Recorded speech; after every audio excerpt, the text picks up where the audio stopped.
Sindhri तालका education officer primary Sindhri अमीर बख्श पंवर पारां रोज़ जी बुनियाद ते तालका सिंधड़ी जा प्राइमरी स्कूल विज़िट करण जो सिलसिलो जारी है। अॼु भी गवर्नमेंट बॉयज़ प्राइमरी स्कूल काबिल नेहड़ी, गवर्नमेंट बॉयज़ प्राइमरी स्कूल बादल खास के लिए समेत तालके जा मुख्तलिफ स्कूल विज़िट किया।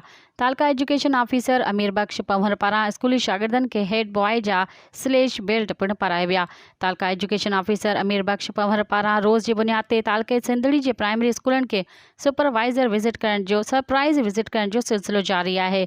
जत तालका एजुकेशन ऑफिसर प्राइमरी सिंधड़ी अमीर बख्श पंवर पारां तालके सिंधड़ी जे प्राइमरी स्कूलन में 6 सितंबर ते योम दिफ़ा मल्हाइण जो हिदायतूं कई वयूं। इन वक्त taluka education officer secondary Sindhri Mustafa Jamal Panwar भी मौजूद हो। मज़ीद ख़बरन ऐं तफ़सीलात लाइ विज़िट कयो असांजी वेबसाइट www.awamiNewsHD.com ऐं ॾिसंदा रहो अवामी न्यूज़ HD।